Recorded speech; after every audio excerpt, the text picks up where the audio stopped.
I'm looking for advice on what pet to get.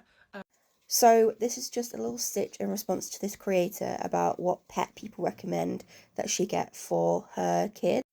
The three options that she mentioned were hamsters, rats, and gerbils.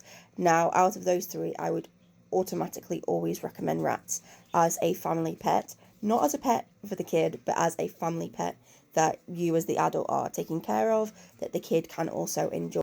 There are two main reasons why I'd recommend a rat over the other options. The first one being rats are, when you get them from the right place, are generally much more interested and wanting of human attention than the other two. They just have a longer history of ethical breeding behind them, meaning that they are a little bit more domesticated and actually enjoy human company, where hamsters and gerbils. I don't have very much knowledge about gerbils, but I do know the hamsters are nocturnal and you very rarely see them during the day. This is the type of pet that is awake in the very early morning and in the night time, in the very late evening. So it doesn't really function very well as a child's pet because obviously they're going to want to see them and be able to play with them. And hamsters are just more nocturnal than rats are, and so the kid isn't going to be able to have very much of an interaction, if any, with a hamster.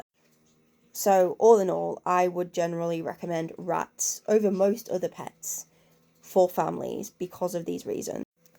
But, when you are getting rats, unlike hamsters, you are committing to a long-term situation.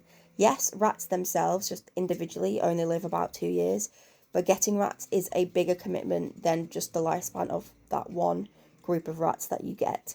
You will need to ensure that no rat ends up alone. So there are really two options here. Either you get a small group, and when you're sort of finished with keeping rats and they're getting old and maybe one is already alone, you rehome, or you get a rolling group, which is a long-term, indefinitely long commitment, which is not always something that a family wants to do. Also, if you're getting rats as a family pet, I highly recommend going to an ethical breeder first, just so you know you're getting a rat with a really lovely, friendly temperament.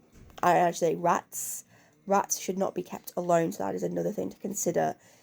I don't think there is an easy, simple choice for good family pets. I think rats are a decent choice, but there are things to consider, and it shouldn't be something that you go into lightly. If you have any questions, please comment or you can even message me.